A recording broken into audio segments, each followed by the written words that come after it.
আচ্ছা, এটাকে সবাই সবাই চেনো না তোমরা? এটা কোন ফুল বলো তো? রোজ। হ্যাঁ, ঠিক চিনতে পেরেছো। এই ফুলটার নাম রোজ বা গোলাপ, তাই তো? দেখো কত সুন্দর ফুলটা, গোলাপ। এটা হলো গোলাপ। তো গোলাপ দেখলে আমাদের মনের মধ্যে কি, মানে কি অনুভূতিটা আসে? কত সুন্দর ফুল, কত মিষ্টি ফুল, কত মখমলিয়ের পাপড়িগুলো, তাই না? কত সুন্দর, কত বিউটিফুল। এটাই তো আমাদের চিন্তা হয় গোলাপকে দেখলে। ফুলের মধ্যে সবচেয়ে সুন্দর ফুল হলো গোলাপ, ঠিক আছে? কিন্তু এটাকে দেখো তো, একটু আগে আমরা দেখলাম কত সুন্দর গোলাপ ফুল একটা, আর এর অবস্থাটা কি হয়েছে? এটাও তো গোলাপ ফুল, তাই না? একে দেখে কি মনে হচ্ছে? এটা গোলাপ। একটু আগে দেখলাম আমরা রোজ, আর এখন কি দেখছি? সিক রোজ। কি দেখছি? সিক রোজ। গোলাপটা কেমন দেখো, মূর্ছে গেছে, রোগাক্রান্ত মনে হচ্ছে না? ঝরে গেছে পাপড়িগুলো, দেখছো অবস্থা কি হয়েছে? এই দেখো, এই গোলাপটাকেও দেখো, এই যে দেখো কেমন আস্তে আস্তে সেই সৌন্দর্যটা আর নাই মনে হচ্ছে না? গোলাপটার মনে হয় সৌন্দর্যটা নাই। তো এত সুন্দর একটা জিনিস আমরা একটু আগে দেখলাম, আর তার সৌন্দর্য নষ্ট হয়ে গেল। বুঝতে পারছো? ছিল রোজ, হয়ে গেল সিক রোজ। আজকে আমাদের টপিকটা এটাই, সিক রোজ। তাহলে দেখতে থাকো ভালো করে, কি করে গোলাপটা এরকম হলো, ঠিক আছে? এই যে দেখো, এই পোকাটা এইভাবে গোলাপটাকে নষ্ট করে। এই যে গোলাপের গায়ে এই পোকাটা দেখো এসে এসে কি করছে? গোলাপের পাপড়ি থেকে রস চুষে খাবে, আর একসময় গোলাপটার সৌন্দর্য নষ্ট করে ফেলবে, দেখছো? এই হচ্ছে সেই পোকাটা, ঠিক আছে? এই দেখো পোকাটা, দেখো এই অ্যাঙ্গেল থেকে দেখো পোকাটাকে, যে দেখা যাচ্ছে পোকাটা কীভাবে পাতায় বসে আছে দেখো। তখন আমরা নিচ থেকে দেখলাম, এখন আমরা উপর থেকে দেখছি, ঠিক আছে? এই দেখো পোকাটা, দেখো পাতায় বসে, গোলাপের গাছ, গোলাপের কাঁটা, আর এই পোকাটা বসে আছে। এইভাবেই এই পোকাগুলো গোলাপকে সিক বানিয়ে ফেলে, ঠিক আছে? আচ্ছা, ক্লাস 11-এর স্টুডেন্টসরা, অনেকদিন পর তোমাদের সঙ্গে আজকে দেখা হচ্ছে। 11-এর স্টুডেন্টদের সঙ্গে অনেকদিন পর দেখা হচ্ছে, তাই তো? একটু আগে তোমরা একটা জিনিস দেখলে। কি দেখলে? গোলাপকে নিয়ে কিছু কথা বললাম আমি, তাই না? গোলাপ দেখলাম, এবং গোলাপের সৌন্দর্য নষ্ট হতেও দেখলাম আমরা, তাই তো? আর একটা দেখলাম, একটা ওয়ার্ম বা একটা পোকাকে দেখলাম, যে পোকাটা গোলাপটার সৌন্দর্য নষ্ট করবার জন্য দায়ী। ঠিক বলছি না? তো যাই হোক, তোমাদের সঙ্গে অনেকদিন পর দেখা হয়েছে আজকে আমার। তো তোমাদের জন্য একটা গিফট আছে। কি গিফট বলো তো? এই নাও গিফট। এটা আজকে তোমার জন্য গিফট, তাই তো? এটা কি বলো তো? এটা রোজ, দেখতে পাচ্ছ? এটা রোজ, এটা গিফট করছি। আচ্ছা আচ্ছা, বলতো এই যে আমরা একে অপরকে গিফট করি, কি জিনিসটা গিফট করি? সবচেয়ে বিউটিফুল যেটা, সেটা তো সবচেয়ে বিউটিফুল, সবচেয়ে সুন্দর, সবচেয়ে কোমল মোলায়েম এই জিনিসটা। তো গোলাপটা তারই রিপ্রেজেন্টেটিভ না? এই রোজটা তারই তো রিপ্রেজেন্টেটিভ। আমরা একে অপরকে ভালোবেসে, আমরা একে অপরকে মানে প্রাণের মতো চেয়ে এই গোলাপটা গিফট করি। The rose is a symbol of love, তাই তো? রোজটা কিসের সিম্বল? লাভ। তা আমরা একে অপরকে আমরা ভালোবাসা জ্ঞাপনের জন্য আমরা গোলাপটাকে ইউজ করি, ঠিক আছে? কিন্তু এই ভালোবাসার অনেক সময় মানে বিষের মতো হয়ে যায়। অনেক সময় এই ভালোবাসাটা বিষের মতো পরিণত হয়, বিষে পরিণত হয়। এই ভালোবাসা অনেক সময় আমাদেরকে ধ্বংস করে ফেলে। এই ভালোবাসার ফাঁদে আমরা অনেক সময় মারা পড়ে যেতে পারি, ঠিক আছে? এই ভালোবাসার ফাঁদে অনেক তরুণ তরুণীরা নষ্ট হয়ে যায়, তাদের মৃত্যু পর্যন্ত ঘটে। আজকে আমাদের এরকম টপিক নিয়ে আমরা পড়তে যাচ্ছি। জাস্ট গোলাপটা কিন্তু গোলাপ না, রোজটা কিন্তু রোজ না, এটা একটা embodiment of innocence. This a symbol of innocence. যে আমাদের মধ্যে যে নিষ্পাপ নিষ্পাপ যে তরুণ তরুণীরা তোমরা উঠেছো ক্লাস 11-এ, তোমাদের গাইড করার জন্য এই কবিতাটা এখানে দেওয়া হয়েছে, যাতে তোমরা ভালোবাসার নামে, লাভের নামে নিজেদেরকে ডিস্ট্রয় করে না ফেলো। প্রথমে আমি মেসেজটা দিয়ে দিচ্ছি, কবিতাটা সুবিধা হবে। তো আজকে আমরা যে পড়তে যাচ্ছি, কি পড়তে যাচ্ছি বলো তো? ক্লাস 11 পেজ নাম্বার খুলবে তোমরা 37, হ্যাঁ 37 পেজ নাম্বার খোলো। আর আমরা পড়তে যাচ্ছি the sick rose. The sick rose লিখছেন কে? William Blake. The sick rose লিখছেন উইলিয়াম ব্লেক। আচ্ছা, এবার আমরা সাধারণত যে কোনো কবিতা, যে কোনো পোয়েম স্টাডি করার সময় 4টা স্টেপে করি। প্রথম স্টেপটা কি বলো তো? অ্যাবাউট দ্য পোয়েট আমরা জেনে নিই, অ্যাবাউট দ্য পোয়েট আমরা জেনে নিই। তারপর দ্বিতীয় স্টেপে অ্যাবাউট দ্য পোয়েম আমরা জানি, পোয়েম, অ্যাবাউট দ্য পোয়েম সম্পর্কে কিছু জেনে নিই। 3 নম্বর স্টেপে করি কি আমরা? থরলি টেক্সট বুকটাকে থরলি কবিতাটাকে আমরা রিড করি, বাংলা মিনিং অ্যানালাইজ করে line by line thoroughly read করি, ঠিক আছে, যেটা আমাদের এক্সামের জন্য সবচেয়ে বেশি ইম্পর্টেন্ট কাজ। চতুর্থ নম্বরে আমরা করি, 4 নম্বরে করি আমরা কবিতাটার স্ট্রাকচার অ্যানালাইজ করি, তার মানে কবিতাটা কোন রাইম স্কিম বা কোন ছন্দে লেখা আছে এটা আমরা ডেসক্রাইব করি, ঠিক আছে। তো আমাদের প্রথম কাজটা যেটা, সেটা কাজের জন্য আমাদেরকে বোর্ড ওয়ার্ক করতে হবে। একটু আমরা বোর্ডের দিকে তাকাবো এবার, যে অ্যাবাউট দ্য পোয়েট এবং অ্যাবাউট দ্য পোয়েম সম্পর্কে জানার জন্য। তো অ্যাবাউট দ্য পোয়েট সম্পর্কে জানার জন্য আমি একটা কথা বলছি তোমাদেরকে, যে যেহেতু উইলিয়াম ব্লেকের আমরা কবিতা নিয়েছি, আমি অলরেডি উইলিয়াম ব্লেকের, হ্যাঁ, যদিও তোমাদের সিলেবাসে নাই, তা অনার্স পিজি এসএসসির সিলেবাসে আছে, আমি কবিতা দিয়ে রেখেছি ইউটিউবে তোমাদের এই ভিডিওটার আগে। সেটা হচ্ছে দ্য টাইগার বলে একটা কবিতা আছে, দ্য টাইগার। আর একটা কবিতা আছে দ্য ল্যাম। দ্য টাইগার বলে কবিতাটাতে আমি তোমাদের এই উইলিয়াম ব্লেক সম্পর্কে কবি পরিচিতিটা দিয়ে রেখেছি, অ্যাবাউট দ্য পোয়েটটা দিয়ে রেখেছি। তোমাদের একটা রিকোয়েস্ট, তোমরা ওই ভিডিওটাতে গিয়ে দেখো অ্যাবাউট দ্য পোয়েট সম্পর্কে আমি কি বলেছি। আর ওই পার্টটা আজকে আমি কভার করবো না, হ্যাঁ, অ্যাবাউট দ্য পোয়েট সম্পর্কে বেশি কিছু বলবো না, কারণ ওইটা পার্টে খুব সুন্দর করে দেওয়া আছে, তাহলে তোমাদের ইজি হয়ে যাবে। দ্য টাইগার, কি বললাম, দ্য টাইগার বলে কবিতাটার যে ভিডিওটা, ওখানে গিয়ে তোমরা দেখো। অ্যাবাউট দ্য পোয়েম আমরা একটু পরে দেখে নেবো, আলোচনা করে নেবো, তারপরে আমরা গোটা কবিতাটা স্টাডি করবো, তারপরে তার স্ট্রাকচার অ্যানালাইজ করে দিয়ে কবিতাটা শেষ করবো, ঠিক আছে। তাহলে তোমরা বোর্ডের দিকে তাকাও, আমি অ্যাবাউট দ্য পোয়েম সম্পর্কে কিছু বলছি, ঠিক আছে, দেখো। আচ্ছা তাহলে দেখো, আমরা এখানে অ্যাবাউট দ্য পোয়েট সম্পর্কে যেটা বলছিলাম, যে অ্যাবাউট দ্য পোয়েট সম্পর্কে জানতে হবে বললাম না। অ্যাবাউট দ্য পোয়েট সম্পর্কে জানতে গেলে আমাদেরকে দেখো এখানে এটা দেখবে, please watch the video the tiger. আমি লিখে রেখেছি তোমাদের জন্য দ্য টাইগার বলে, যে আমরা ভিডিওটা করেছিলাম, দ্য টাইগার বলে একটা কবিতা আমরা অলরেডি কভার করেছি। এই কবিতাটা উইলিয়াম ব্লেকেরই লেখা। তাহলে আমরা যদি উইলিয়াম ব্লেকের ওই জায়গাতে যাই, তাহলে আমরা অ্যাবাউট দ্য পোয়েট সম্পর্কে জেনে নিতে পারবো, ঠিক আছে। অকারণে ভিডিওটা বড় করে লাভ নাই, আমরা তাড়াতাড়ি কবিতাতে আসতে চাইছি। অ্যাবাউট দ্য পোয়েট সম্পর্কে একটু জেনে নাও, খুব অনেক ভালো ভালো তথ্য আছে, অনেক একটু জেনে নাও। আচ্ছা, অ্যাবাউট দ্য পোয়েম সম্পর্কে বলে দিই, একটু দেখে নাও। About the poem, the sick rose is taken from William Blake's songs of experience. Songs of experience বলে বইটা থেকে নেওয়া হয়েছে, এটা খুব ইম্পর্টেন্ট জিনিস একটা, এটা মনে রাখতে হবে তোমাদের। আচ্ছা, হিয়ার দ্য রোজ, এই যে একটা রোজ, এখানে দুটো আমরা ক্যারেক্টার পাবো, একটা রোজ পাবো, তোমরা দেখে নিয়েছো আগেই, একটা আমরা রোজ পেয়েছি আর একটা ওয়ার্ম পেয়েছি, তাই না। ওই রোজ আর ওয়ার্ম, আমি যে প্রথমে যে ছবিগুলো দেখালাম তোমাকে রোজের আর ওয়ার্মের, একটা রোজ পেলাম, একটা ওয়ার্ম পেলাম। এই রোজটা কিসের প্রতীক, এটা না জানলে কোথাও পড়া যাবে না। রোজটা কিসের প্রতীক, দেখো, here the rose is a symbol of innocence, নিষ্পাপতা, একদম নিষ্পাপ, ইনোসেন্স। আর বললাম যে বাচ্চাটা দেখ কত ইনোসেন্ট, যে ছল চাতুরি কিছু জানে না, ঠিক আছে, প্রচন্ড নিষ্পাপ, কোমল, ইনোসেন্স। আর দেখো ওয়ার্মটা দেখো কিছু প্রতীক, দেখো, here the worm is a symbol of male sexuality or experience. এখানে এই পোকাটা, এই ওয়ার্মটা মেল সেক্সুয়ালিটি, পুরুষ, একটা পুরুষ, কোন একটা পুরুষের প্রতিনিধিত্ব করছে, পুরুষ কামনার প্রতিনিধিত্ব করছে, কোন একটা পুরুষ কামনার প্রতিনিধিত্ব করছে, মানে সিম্বল, ওর প্রতীক, অথবা এক্সপিরিয়েন্সের প্রতীক। আমরা এক্সপিরিয়েন্সের দ্বারা অনেক সময় আমরা আমাদের ছল চাতুরির যে এক্সপিরিয়েন্সের দ্বারা ইনোসেন্ট মানুষদেরকে, দেখো না আমরা ট্রেনে বাসে যে পকেট মার হতে দেখি, তো যারা এক্সপিরিয়েন্সড পকেট পিকার্সরা কী করে, এক্সপিরিয়েন্স ওরা খুব, ইনোসেন্ট মানুষদের নানা রকম জিনিস চুরি করে বেড়ায়, তাই না, বোকা বানিয়ে বেড়ায়, তার ক্ষতি হয়, এটাই হচ্ছে ব্যাপার। এখানে ইনোসেন্স আর এক্সপিরিয়েন্সের মধ্যে ব্যাপারটা এই কবিতাতে আসে।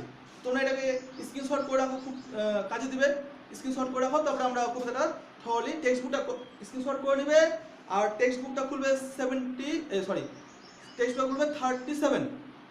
খুলবে 37, ঠিক আছে, দেখেন, আর স্ক্রিনশট করে নাও এটাকে।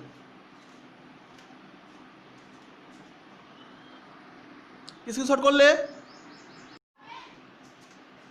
আচ্ছা, এবার আমরা টেক্সটটাকে ফলো করে পড়ি। আমরা সব জেনে নিয়েছি, টেক্সটটাতে আসো, পেজ নাম্বার 37 বের করো। দ্য সিক্রোজ, উইলিয়াম ব্লেক লিখছেন। এবার যে কাউন্সিল আমাদেরকে যেটা ইন্ট্রোডাকশন তৈরি করে দিয়েছেন, সেই ইন্ট্রোডাকশন আমরা ভালো করে দেখে নিই। হ্যাঁ, দেখো, আমার সঙ্গে আমি পড়ছি, তোমরাও নিজের বই পড়ো, যখন আমি মানে বলবো তখন আমাকে তাকাবে তোমরা।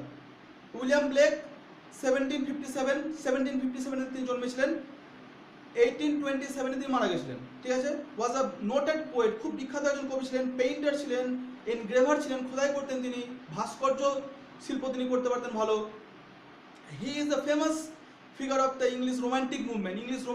তোমরা বড় হলে জানতে পারবে, ইংলিশ রোমান্টিক মুভমেন্ট অসাধারণ একটা মুভমেন্ট, মানে আমরা ওখানে অনেক ভালো আমরা কবি পেয়েছি, কিটস, শেলি, ওয়ার্ডসওয়ার্থ, বাইরন, এত সুন্দর, ইংলিশের প্রসিদ্ধতম একটা এরা। আর সেই একটা এনার হাত ধরে আরম্ভ হয়েছিল রোমান্টিসিজম। রোমান্টিসিজম মানে আমরা কিন্তু সিনেমার গান বা এটা বুঝবো না। রোমান্টিসিজম মানে হচ্ছে স্বাধীনতা, ফ্রিডম। রোমান্টিসিজম প্রথম লিটারেচারের ফ্রিডম আনলেন। রোমান্টিক ধারাতে ইংলিশ লিটারেচার সবচেয়ে প্রথম ফ্রিডম এসেছিল। যে কবি যেভাবে অবজেক্টিভিটি থেকে সরে সাবজেক্টিভিটি তারা শুরু করলেন, মানে বড় বড় তত্ত্ব কথা, বড় বড় রাজা মহারাজাদের কথা বাদ দিয়ে সাধারণ মানুষের কথা, কাল্পনিক কথা, নিজের মনের কথা, নিজের মনের নিজের মনের অনুভূতি তিনি ব্যক্ত করতে পারতেন এই ধারাতে। এই যুগের পোয়েটরা অসাধারণ একটা মানে মুভমেন্ট শুরু করেছিলেন। যারা শুরু করেছেন তাদের মধ্যে ইনি একজন ছিলেন, ঠিক আছে। Famous figure of the English romantic movement. Blake's poetry is marked by intense spiritual vision. আমি বললাম দ্য টাইগার বলে তোমরা বুঝতে পারো টাইগারের যে পোয়েট সম্পর্কে জানতে বললাম। টাইগারে গিয়ে, দ্য ল্যাম্বে গিয়ে, যদি ল্যাম্বও দেখতে চাও ল্যাম্বও দেখতে পারো, দ্য ল্যাম্ব দেওয়া আছে ভিডিওটা অলরেডি। হাইলি স্পিরিচুয়াল, এটাও হাইলি স্পিরিচুয়াল, খুব আধ্যাত্মিকতার মধ্যে আছে। এই কবিতাগুলোতে সিম্বল খুব ইউজ করা হয়েছে, ইমেজ খুব ইউজ করা হয়েছে এই কবিতাতে, ঠিক আছে। দেখো some of his famous works আর সংস অফ ইনোসেন্স বললাম আমি, এটা সংস অফ এক্সপিরিয়েন্স এটাও তোমাদেরকে বলেছি। Marriage of heaven and hell এটাও বলেছি, ঠিক আছে। তোমরা যদি ওখানে যাও ওই যে দ্য টাইগারে সব বলা আছে এগুলো ব্যাপারে। Blake road 2 sets of poem, songs of innocence and songs of experience. এই দুটো এই সেটস অফ পোয়েমের জন্য তিনি বিখ্যাত ছিলেন। The sick rose occurs as a part of songs of experience. আমি একটু আগে লিখলাম না, তোমরা স্ক্রিনশট করে নিয়েছো হয়তো, ওখানে আছে এটা। The poet mentions through the symbol of the rose, আছে না রোজের সিম্বল, একটু আগে বলেছিলাম আমি, ওই জন্য বললাম খুব ইম্পর্টেন্ট, অ্যাওয়ার্ড দ্য পোয়েম সম্পর্কে জানতেই হবে। Symbol of the rose and worm, এখানে রোজটা কিন্তু রোজ নয়, রোজটা ইনোসেন্সের প্রতীক। সেই ইনোসেন্স যে কেউ হতে পারে। সাধারণত এখানে চেষ্টা করেছেন কবি ইনোসেন্স বলতে লেডিদেরকে বোঝানোর চেষ্টা করেছে, গার্লদেরকে বোঝানোর চেষ্টা করা হয়েছে। আর ওয়ার্ম ঠিক অপরপক্ষে যেন মেল সেক্সুয়ালিটিকে বোঝানো হয়েছে সিম্বল হিসাবে, যে ছেলেরা যেভাবে মেয়েদের সৌন্দর্য, মেয়েদের সৌন্দর্যকে নষ্ট করে, ব্যবহার করে, তাদের ইনোসেন্সকে আঘাত দেয়, তাদের সম্মান নিয়ে খেলা করে, ঠিক আছে। এই জিনিসটা এখানে আমরা পাবো, আন্ডারলাইন মিনিং এটা আছে। কবিতাটা খুব ইন্টারেস্টিং এবং খুবই শিক্ষণীয়। ভালো করে দেখো, বিশেষ করে অনেক কিছু শিখতে পারবে। ছেলেরা তো শিখতে পারবেই, মেয়েদের ক্ষেত্রে এই কবিতা জানা খুবই বেশি ইম্পর্টেন্ট জীবনের জন্য। হাউ ইন্টেন্স এক্সপিরিয়েন্স, দেখো প্রেজ আপন আনপলিউটেড ইনোসেন্স। যদি কোনো মেয়ের আনপলিউটেড হয়, কিভাবে মেল সেক্স, আমি এখানে বলবো না সব ছেলেরাই, আমি ইন্ডিকেট করছি না এটা যে সমস্ত মেলরা কবি এখানে খারাপভাবে বোঝাতে চেয়েছেন ফিমেলদেরকে, শুধু ভালো বলতে চেয়েছেন, কিন্তু বলছি এখানে বোঝাতে চেয়েছেন একটা দিক দেখাতে চেয়েছেন কবি, যেখানে ফিজিক্যাল লাস্ট মানে কামনা বাসনা, এলিউএসটি লাস্ট, মেল সেক্স, এটা কি করে উইমেনদের ইনোসেন্সটাকে নষ্ট করে। আমরা টিভি পেপারে অনেক কিছু খুব বাজে আমরা খবর শুনতে পাই, যেখানে মেয়েদের সম্মান নিয়ে খেলা করা হয়, নষ্ট করা হয়, তাদেরকে প্রাণে মেরে দেওয়া হয়, এইসব জিনিসগুলো খুব আছে। এই পরিপ্রেক্ষিতে এই কবিতাটা আজকে খুবই প্রাসঙ্গিক, বুঝতে পারছো। তাহলে আমরা আমাদের ইন্ট্রোডাকশন পার্টটা শেষ করলাম, এবার তাড়াতাড়ি আসি আমরা আমাদের টেক্সটে। টেক্সটটা অতিরিক্ত সহজ বলে আমি এতক্ষণ ধরে অনেকগুলো কথা বললাম, যাতে উইলিয়াম ব্লেকের কবিতাটার বৈশিষ্ট্য আছে, কবিতাগুলো খুব ছোট ছোট হবে, কবিতাগুলো প্রচণ্ড ছোট ছোট, ঠিক আছে, কিন্তু ইনার মিনিং ডেপথ অনেক বেশি, প্রচণ্ডই বেশি। তাই জন্য এই কবিতাগুলো ছোট হলেও আমাকে অনেক কথা বলতে হয়, না বললে এর ডিমান্ড পূর্ণ হবে না। জাস্ট 2 মিনিট পড়তে লাগবে, ব্যাস কবিতা শেষ হয়ে যাবে। কিন্তু এটা কিন্তু ডিমান্ড না, যত ছোট কবিতা তত বেশি কঠিন। তোমরা ভালো করে জানো মলিকিউলগুলো, ঠিক আছে, নিউক্লিয়াস বা ধরো কি নিউট্রন, প্রোটন, ইলেকট্রন, যত ছোট তাদেরকে বিভাজন করা খুব মুশকিল হয়ে যায়, তাদেরকে ব্যাখ্যা করাটাও খুব কঠিন হয়ে যায়। তো এই পোয়েমগুলো দেখো, এইটুকুটা মাত্র এই কয়টা লাইনের পোয়েম আছে, কত সহজ, দেখতে কত সহজ, মানে কত ছোট, কিন্তু এত সহজ নয়। এর ইনার মিনিং, ইনার সেন্সটা অনেক অনেক ডিপ। তো তোমরা মন দিয়ে শোনো, অনেক কিছু আমরা শিখতে পারবো, অনেক কিছু জানতে পারবো। আচ্ছা, একটা পরিবেশ তৈরি করো। ধরো আমরা সবাই মিলে একটা অন্ধকার বাগানের ধারে ঘুরতে গেছি রাত্রেবেলা। পরিবেশটা কিরকম, ধরো টাইমটা রাত্রি, আর আমরা কোন স্থানে আমরা দেখছি, দেখো ফুলের বাগানে আমরা গেছি। ফুলের বাগানে গিয়ে জাস্ট কবিতাটা বুঝবো।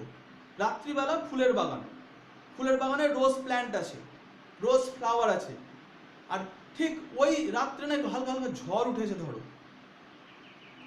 তাহলে রাত্রিবেলা হালকা হালকা ঝড় উঠেছে, আমরা সবাই ফুলের বাগানে রোজ প্ল্যান্টের পাশে, আর আমরা আবার কবিতা দেখছি, পড়ছি না, আমরা কবিতা দেখবো, ঠিক আছে, আমরা কবিতা দেখবো, দেখি কবিতাতে কি হয়।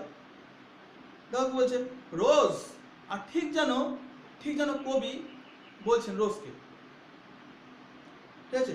আচ্ছা আরেকটা কথা বলি, পুরো কবিতাটা কিন্তু অ্যাপোস্ট্রফি সেন্সে লেখা আছে। অ্যাপোস্ট্রফি এমন একটা ফিগার অফ স্পিচ যেখানে কেউ কোনো থার্ড পার্সনকে অ্যাড্রেস করে, কিছু বলে, কোনো স্পিকার কাউকে কিছু বলে, কিছু অ্যাড্রেস করে, এই ফর্মে লেখা কবিতাগুলোকে বলা হয়, কি বলা হয় বলো তো?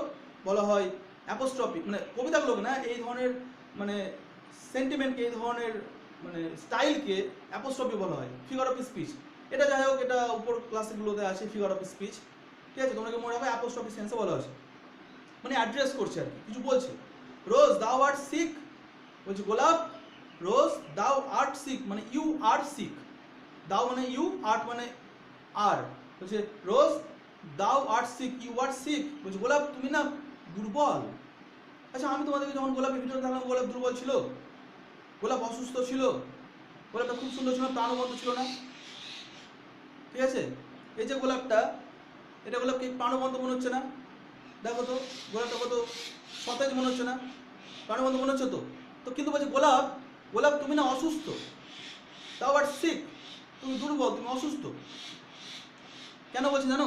দেখো কি বলছে, বলছে দ্য ইনভিজিবল ওয়ার্ম, একটা পোকা, একটা পোকা রাত্রেবেলা, ইনভিজিবল দেখা যায় না, ওকে দেখা যায় না কেন? রাত্রেবেলা তো, ওই বলছিলাম রাত্রিবেলা। ইনভিজিবল ওয়ার্ম, একটা পোকা রাত্রে উঠতে উঠতে উঠতে উঠতে এলো। Invisible worm that flies in the night, যে রাত্রেবেলা উঠতে উঠতে উঠতে উঠতে এসেছে।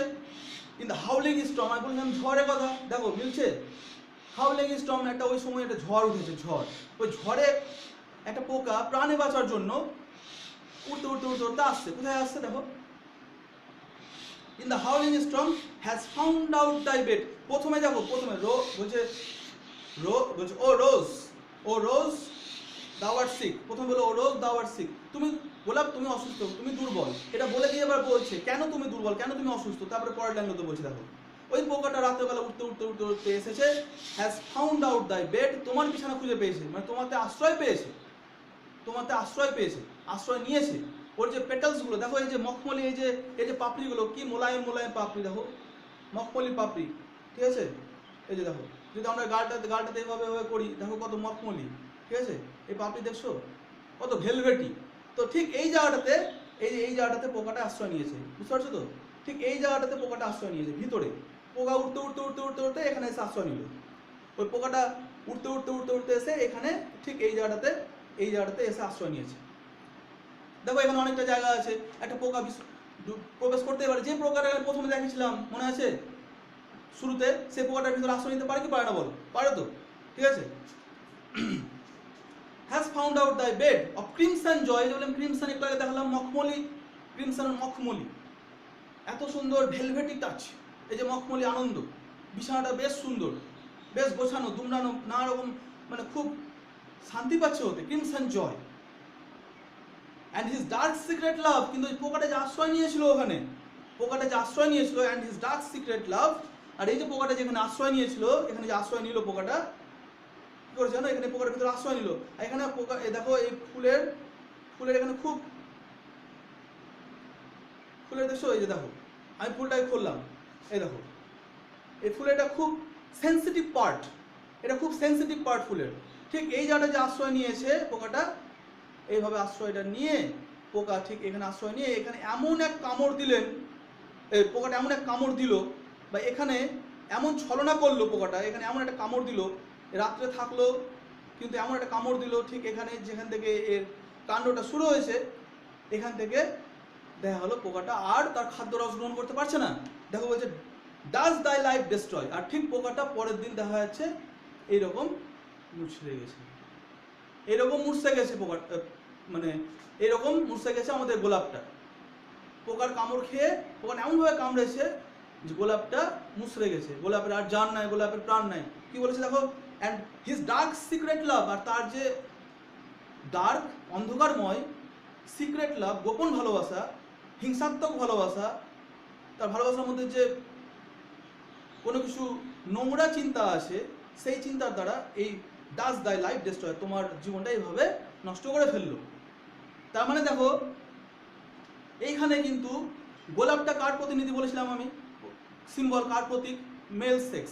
কোনো একটা ছেলে, ঠিক আছে, কোনো একটা ছেলের দেখা গেলো এক্সপিরিয়েন্স খুব রিলেশনশিপে, কোনো একটা মেয়ের সঙ্গে সম্পর্ক করলো, আর ওই যে রাত্রিবেলা বলেছে, আর ওই যে ইনভিজিবল ওয়ার্ম বলেছে, তার মধ্যে হ্যাঁ স্টর্ম বলেছে, হাউলিং স্টর্ম। ওই মেল ক্যারেক্টারের মধ্যে, ওই মেলটার মধ্যে, ওই ছেলেটার মধ্যে কামনা বাসনার ঝড় উঠেছে, সেক্সুয়ালিটির ঝড় উঠেছে।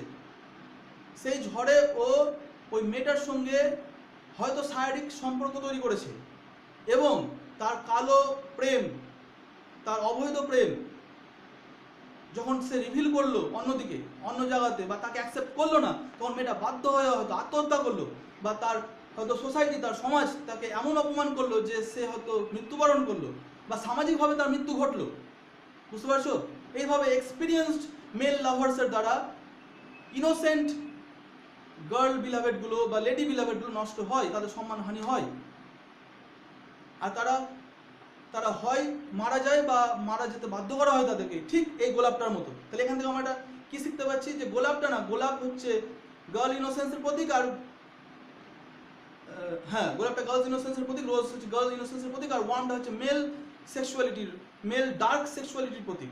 খারাপ সব মেলরা ভালো কিন্তু মানে আমি বলতে চাইছি যে সব মেলরাই খারাপ না। কিছু কিছু মেলদের মধ্যে এই যে হ্যাঁ নারী শরীরের যে খিদা, তাদেরকে ইউজ করে যে প্রবণতা, ইউজ করে যে ছুঁড়ে ফেলে দেওয়ার প্রবণতা, এই জিনিসটা এখানে কবিতাতে হাইলাইট করা হয়েছে।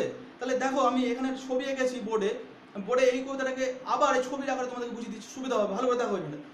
এই দেখো প্রথমে একটা রোজ আছে, রোজ নিয়েছি, রোজ এই যে রাত্রিবেলা চাঁদ, আমি অত ভালো আঁকতে পারি না, তাও এঁকেছি, চেষ্টা করেছি। মুন আছে দেখো এখানে, রোজ, এই যে রোজ লিখে দিয়েছি, একটা রোজ, সাপোজ ধরুন একটা রোজ। নেক্সট কিসে দেখো, স্টেপে দেখো রাত্রিবেলা চলছে কিন্তু, হ্যাঁ এই যে পোকাটা এলো ওয়ার্ম, দেখো লিখে দিচ্ছি ওয়ার্ম এলো, ঠিক আছে, ভালো কথা। আবার দেখো রাত্রিবেলা মুনের চিহ্ন আছে এখানে, নাইট। এই ওয়ার্মটা দেখছো, পোকাটার এই ওয়ার্মটা করেছে কি, এই রোজটার উপরে বসেছে না, এই ওয়ার্মটা রোজের উপরে আশ্রয় নিয়েছে তো, কবিতাটা আমরা দেখলাম তো। রোজটা দেখো লিখেছি টুক শেল্টার অ্যাট নাইট, রাত্রেবেলা এর পাপড়িতে আশ্রয় নিল।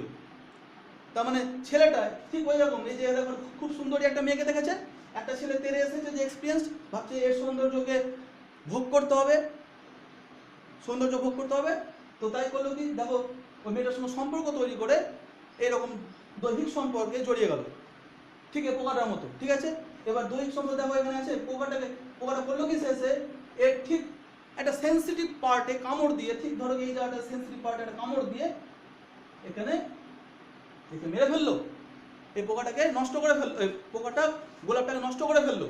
তার মানে ওই মেলটা, এই যে মেল সেক্সের কথা বলছিলাম আমি, ওই মেলটা করলো কি, ওই গার্ল, ইনোসেন্ট গার্লটাকে শারীরিক সম্পর্ক বা এই যে দৈহিক সম্পর্কের পরে, ঠিক আছে, ওর ইনোসেন্স নষ্ট করে, ওর পবিত্রতা নষ্ট করে, ওকে নষ্ট করে ফেললো, সামাজিক দিক থেকে নষ্ট করে ফেললো, মানসিক দিক থেকে নষ্ট করে ফেললো।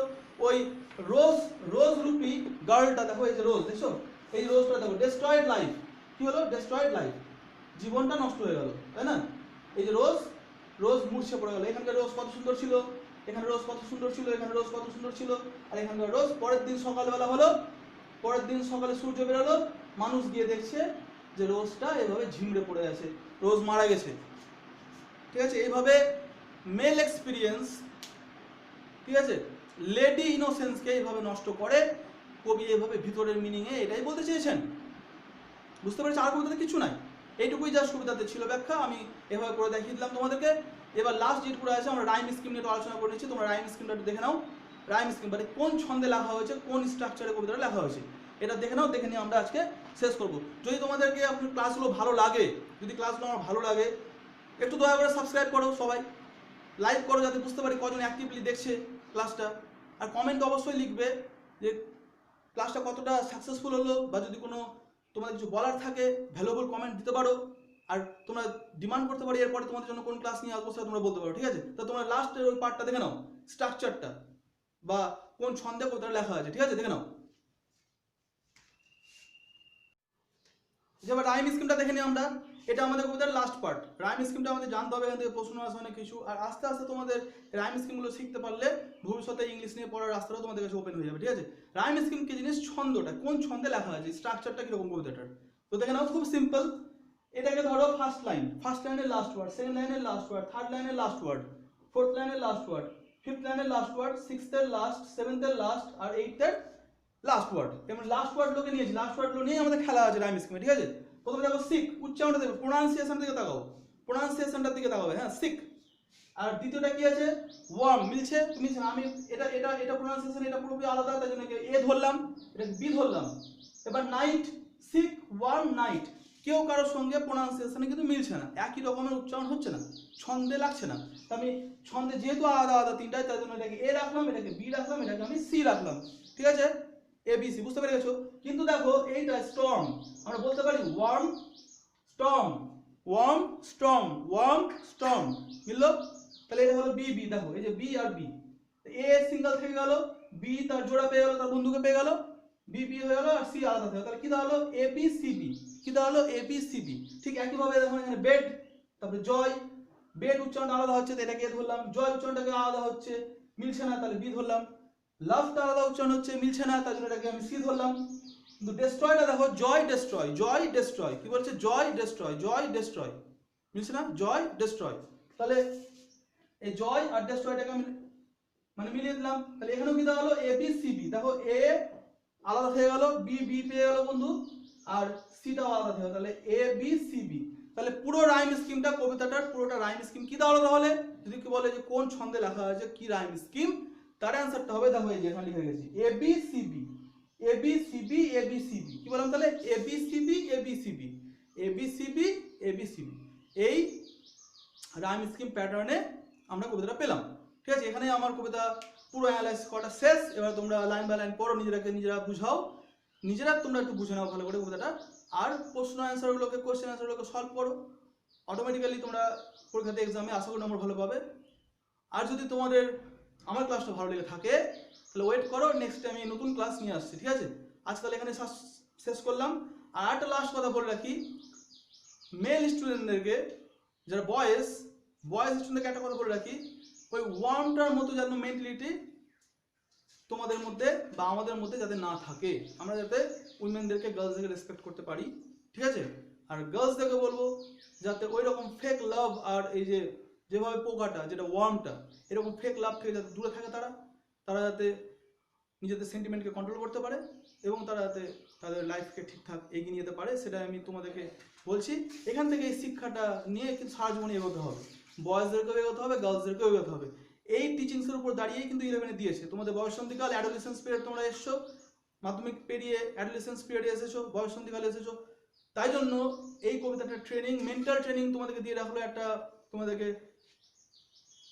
একটা অ্যালার্ট করে দিল, যাতে এই ধরনের ভুল যাতে আমরা যাতে না করি, আমরা যাতে এই ধরনের ভুল যাতে না করি, এবং করলে আমাদের কিন্তু এই ওয়ার্মটার মতো, সরি রোস্টটার মতো অবস্থা হয়ে যাবে, ওয়ার্ম রোস্টটার মতো আমাদেরকে ধ্বংস করে ফেলবে।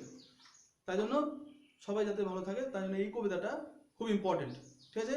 নেক্সট দেখা হবে আবার, হ্যাঁ।